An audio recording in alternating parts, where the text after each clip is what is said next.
পিঠা বা যে কোনো পিঠা বানানোর সময় নাকি একা একা বানাতে হয়, পাশে কেউ থাকলে বা কেউ যদি পিঠা বানানোর সময় সুন্দর বলে তাহলে নাকি নজর লেগে যায়। জানি না কতটুকু সত্য। আর এইদিকে হচ্ছে শীত, যেহেতু শীতের সময়টা সন্ধ্যার দিকে পিঠা খেতে সবারই মন চায়, আর না হয় ভাজা পোড়া। কেউ কিনে খায়, কেউ আবার বাসায় একটু বানিয়ে নেয় কষ্ট করে।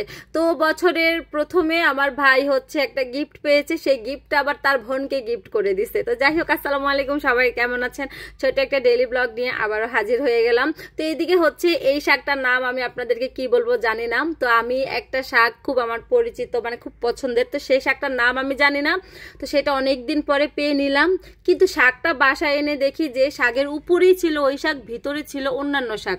ওই যে আপনারা কি যেন শাক খান না, ভাততার না বতুয়া শাক বলে, সেটা আমি কিন্তু আমাদের বাসায় আমরা খাই না, মানে আমি রান্না করতেই জানতাম না। তো গত বছর আমাদের বেলাস লাইফস্টাইল আপুর পেজ থেকে দেখে ওইটা খাওয়া শিখছি। তো গতবার 2বার খেয়েছি, তো এবার দেখলাম যে এই শাকের ভিতরে ওগুলো আছে। তো দেখে একটু খুশি হয়েছি, যাক ভালোই হয়েছে। তা আপুর মতো করে গতবার যেভাবে আপু চিংড়ি মাছ টাছ দিয়ে রান্না করেছিল, তো আমি ওইভাবে সেভাবে ভাজা করব। তো এইদিকে হচ্ছে রুই মাছ রান্না করব। আর এই রুই মাছের ভিডিওটা এই পর্যন্ত 3বারে গেল। 3 দিন রান্না করছি, 3 দিনে আপনাদের সাথে শেয়ার করেছি। মনে হয় যে পুকুর থেকে মাছ এনে রান্না করলে যে একটা স্বাদ, ঠিক এই মাছটায় আমি এই স্বাদ পেয়েছি। ঢাকা শহরে কিন্তু আমরা মাছ খেয়ে মজা পাই না। গ্রাম থেকে কেউ আসলে তো আমাদের বাসায় হাজার বিশাল বড় মাছ আনলেও তারা একদম রেখে দেয়, মানে খায় না, বলে যে মজা লাগে না। তো তারা তো দেখে গেছে এরকম ফ্রেশ টাটকা মাছ খায়, আমাদের মতো তো এরকম মাছগুলো খায় না। তো এই মাছটা 3 দিন রান্না করছি, 3 দিনে এত মজা, আর সিমগুলো এত ভালো ছিল।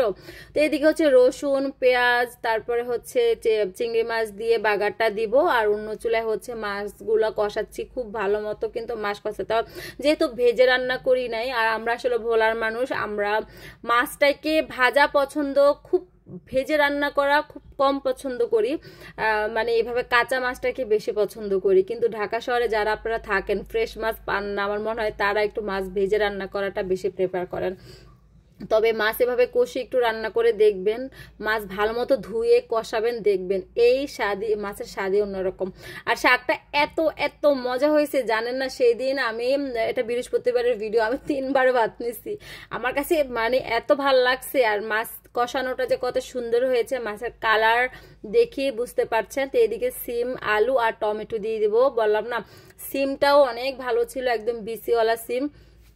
তাই এদিকে একটু কাঁচা টমেটো আর পাকা টমেটো আমি ইদানিং রান্নার ক্ষেত্রে না দুইটাই দেই। দুইটা দিলে না অন্যরকম, দেখো দুইটার কিন্তু দুই টেস্ট ভালোই লাগে। আর এদিকে একটা বড় বড় না মাঝারি সাইজের ইলিশ ছিল, তো ওইটাকে পুরোটাই ভেজে নিচ্ছি, যেহেতু এখানে রাতে আমার ভাই আসবে। তো ওর জন্য বৃহস্পতিবার আর মাংস টাংস হাবিজাবি করি নাই। ও কি করে, ও অফিস শেষ করে ওর বন্ধুদের সাথে খেয়ে টেয়ে পেট টেট ভরে আসলে তারপরে হচ্ছে আর ও খেতে চায় না ওইটা সেটা। এরপরে হচ্ছে আমাকে ফোন দিয়ে বললো ও নাকি বারবিকিউ খাবে, তো ওর জন্য হচ্ছে বারবিকিউর জন্য চিকেন ম্যারিনেট করে রাখলাম।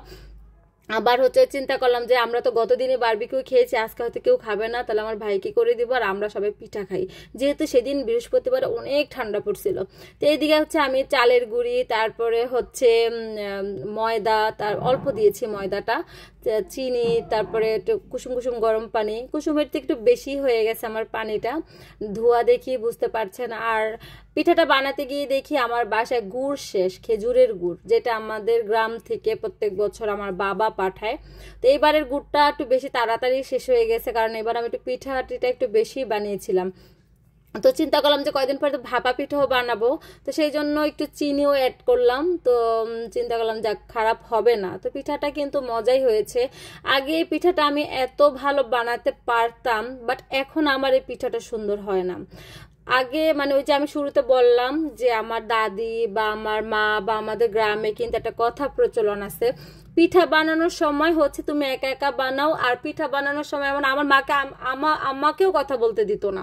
হ্যাঁ, পিঠাতে নাকি নজর লাগে, পিঠা হয় না। কিন্তু আমার এই পিঠাটা আগে এত সুন্দর হতো, তো করার সময় একজন আমাকে ডাক দিয়েছিল, সেই থেকে আমার এই পিঠাটা সুন্দর হয় না। তো এইরকমটাই হয়। তবে খুব খেতে কিন্তু খুব মজাই হয়, সবাই খুব প্রশংসা করে। যে কটা বানিয়েছি সন্ধ্যায় সবাই খেয়ে ফেলছে। আর মাহিদের আব্বু হচ্ছে এই পুয়া পিঠাটা, আমরা বলি পুয়া, অনেকে বলেন তেলের পিঠা, একই হলো। তো সবাই হচ্ছে নারকেল দিয়ে খেয়েছিল। তো যাই হোক, এদিকে পিঠা বানানো শেষ। আমার ভাইয়ের জন্য কিন্তু বারবিকিউ করেছিলাম, সেটা আর আপনাদের সাথে শেয়ার করলাম না। তো আমার ভাই হচ্ছে অফিস থেকে গিফটটা পেয়েছে, সে তার বোনকে গিফটটা করে দিয়েছিল। তো কেমন লাগলো আজকের ভিডিওটা? আসসালামু আলাইকুম, ভালো থাকবেন।